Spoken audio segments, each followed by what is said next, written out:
Hello, good day, and welcome to this Jebro's Warrior Longbow Hammer spec. This is a post-December 10th patch Warrior spec, which is basically something which I think people know all over the shop, really.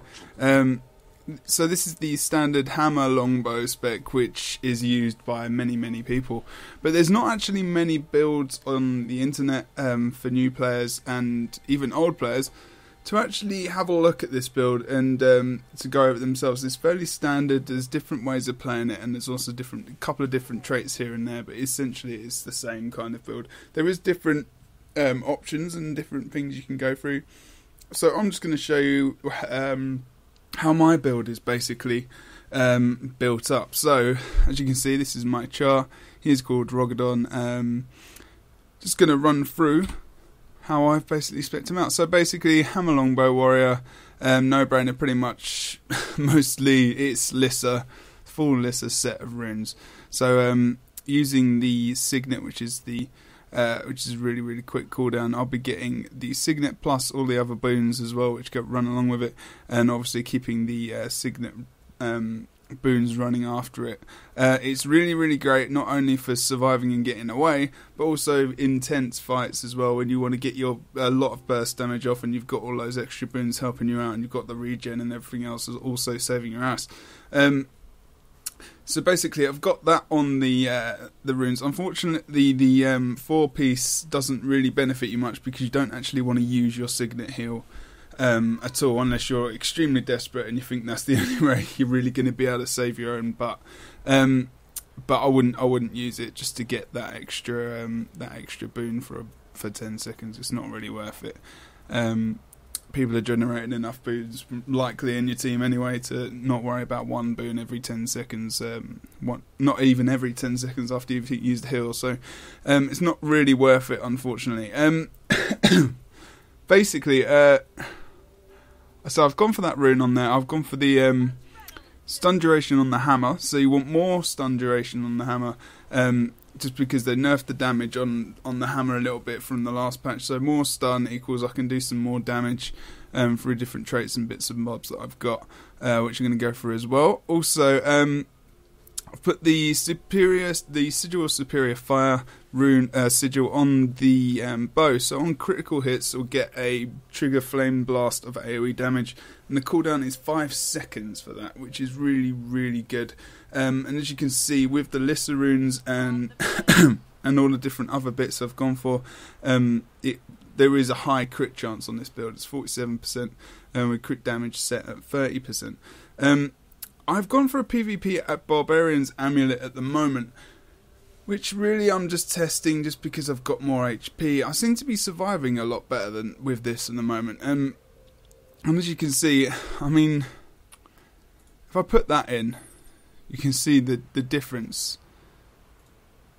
If it wants to, it won't want to equip, but it will. If I could equip it, which is what I'm going to do right now. Sorry about that. That's the going live, you see.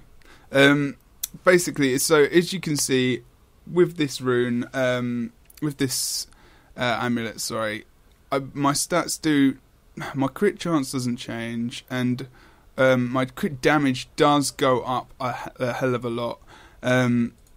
It's really up to you. I mean, your attack goes up to 3k. I've got more HP when I've got the barbarians. I feel like I'm more survival. I can survive a lot more, and I'm not really a DPS man. So for me, a barbarian's amulet is very good. But also for you, most people play with probably the berserkers. I'm not sure. I mean, it really is your own playstyle. So I'll leave the berserkers in there at the moment, just because a lot more people go for that. So I'll leave it in there for now. But basically, have a look at the traits. Gone for 0, 10, 30, 0, 30. You could go for a 0, 0, 30, 10, 30 variation. This is a little bit more DPS build by not much at all, but yeah, there you go. Hey ho. So I'm going to just run quickly through this. So I've gone for 10 in arms, and the minor trait there, the chance for to cause bleeding on critical hits. As we know, we at the moment we have a 47% chance to crit, so pretty much bleeding the enemy most of the time. You also have a chance to cause vulnerability on critical hits, so pretty much causing vulnerability on nearly every single hit you're doing at least 50% of the time. So every other hit you're pretty much going to be getting vulnerability on them. So in the first line of defense, we've got the gain thick armor while your health is above the threshold. That's just a given.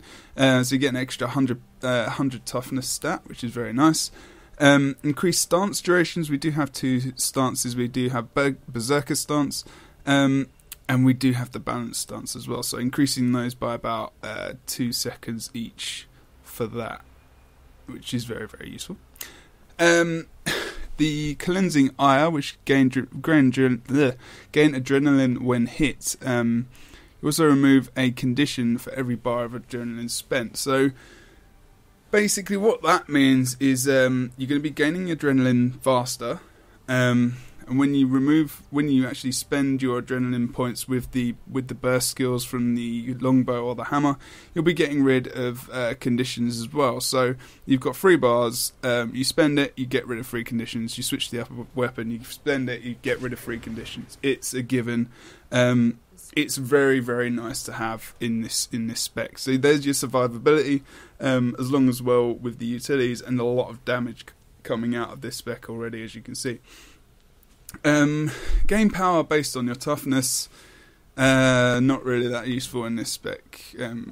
We do have, we've got 1.4k toughness, so it gives us a bit of a boost to our power stat, which isn't too bad. Okay, so we're going to go to the last one, which is Merciless Hammer. Hammer damage increased when a foe is disabled, reduces recharge on the hammer skills. So the hammer is going to be our main weapon, which we're going to be using. The burst skill on it does a big massive AoE stun, which is really, really good. So when people are disabled, we will be doing a shed load more damage, which is why we want that extra 15% stun duration on the hammer, which will be giving. So once you stun them, your damage is just going to start shooting out the roof as long as you're using the hammer, and your cooldowns are actually quicker as well. So that's very, very useful for that. So we've got 0 in tactics, and we're going to go down to discipline now. So see, the first one is you gain adrenaline on weapon swap. As we know, gaining adrenaline is very, very good for this build. The quicker you get your adrenaline up, the more you can use those burst skills to get more stun, to get more damage, to get more condition removal, to get everything you need for this build to work, basically. Signets recharge faster. As you can see, we do have 3 signets. This does include the elite as well, and the Doliac, and the heal signet if it actually gets used, which hopefully it won't do. Fast hands weapon swapping recharges faster, so that's even better. As you'll see, there is a trait here, a minor trait, which actually gives you might for when you do weapon swap, so that's getting that a bit quicker, so that's even more damage coming out of this build. You do deal bonus damage per boon on the target for 20 points in discipline. It's called Destruction of the Empowered. Basically, this is going to improve your damage against other warriors, especially if they've just used their signet of rage. If they've got all their boons up, you're going to be doing a lot of damage on them. Also, it's good against guardians, as we know, because they've got a lot of boons going out. Also, elementalists as well. So anything that's putting out a lot of boons, you will be pretty much doing a lot of good damage to them as well. So those boons are not necessarily doing the best for them in the end if they're coming up against you. I've just been through that one. So I'm going to go for Burst Mastery. So burst skills deal more damage and cost less. So they will be indeed costing less points to actually get to use. Sorry. And also you do a lot more damage. It's the cost reduction is 33%. The damage increase is a good 7%, which is really, really nice as well. I do apologise for my phone going off. I do these videos live and then I put them straight over to YouTube because I have a couple of jobs and I also do many, many other things. So the time I have to do these is very, very short. So I hope that doesn't put you off these videos too much. They are quite ninja and on the fly. So basically, I'm going to go back to the main spec, but as you can see, that's quite a tidy little build. The way this is set out, people can instead of go for tactics, and there's a few different things you can actually go for in different areas. Things like that's it, increases damage for every boon on you, because you get a lot of boons on you with the Signet of Ranger, and you're going to get some might and whatnot as well. So it is very useful to get that as well, and it does give you a bit more vitality, as you can see, in boon duration as well, which is nice for all the boons that you are getting. So it's really a mix up between these 10 in here and these 10 in here as well, and there are different things you can use. I was using Dogged March for a while, because you do get that regen every single time you get immobilized and whatnot. I just found the increased stance durations a lot better, because balanced stance gives you stability and swiftness. So and it breaks a stun as well. So not only if looks like a couple of people are going to go down, you can pop that 10 seconds, which is the increased trait as well, which is going to give you an extra 2 seconds. Per stance, so that's going to give you even more stability to get downs, to get revives, to get everything you really need in team fights, which is really good. Also to get out there and survive. Also with Berserker stance, you can gain adrenaline for a short time, and you don't get any conditions put on you. So if you're going to be coming up against a Necro and you think you're getting into a bit of an issue, and especially if you haven't got any endurance left to actually get a dodge or anything, or a stun off on him, you can actually pop that, and he won't be able to put any more conditions on you after you've popped that, which is really, really useful, or anyone else for that matter. Doliat's Signet, while it's passive, it does reduce any damage which is incoming onto you, and when you use it, you gain stability, and that's another 8 seconds of stability, and it is also another stun breaker. So we've got two really, really good stun breakers there. As you can see, the passives there are really good. They're really nice. The Healing Signet, obviously, we don't want to be using that too much. It does grant regeneration to you at different periods of time, and it is very, very good and very, very useful as well. Just going to have a look over there so you can see Signet of Rage as well is going to be giving you extra adrenaline as you are running about. So you really want to be popping that elite when you've actually got the full burst. You've got the full burst on both your weapon sets, because you don't want to be popping it unless you really, really need to when it's under that, because you're going to be getting more damage, more stuns from the hammer as well, because as you can see, if it's full up to 3 bars, you'll also be getting a longer stun, a whole second extra, where you're going to be able to do a lot more damage. So it's very, very good. Basically, that's pretty much it. I mean, could go over the skills, but I mean, you know, it's pretty self-explanatory. You're going to be getting a lot of crit off both weapons, especially when you're on the bow. You're going to be that 5-second cooldown on Sigil Superior. Just forgot the name of it then. Sigil Superior Fire, that's the one. So you're going to be getting that AoE Flame Blast quite a lot, 30% on critical chance, and critical chance, as we can see, is 47%, and the cooldown is 5 seconds, which I think needs to be maybe upped a bit, to be honest. But yeah, have fun with this build. Like I said, it's not. I'm not saying it's the best build. Have a play around with it. See what you can improve. I might be completely wrong with the way I've set this up, but this is the way I like it, and this is the way I play with it. PvP Barbarian's Amulet I do like a lot in this. I do a little bit less damage.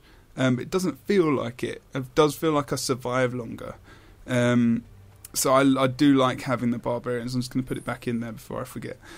So basically, thank you very much for joining me, guys, on this.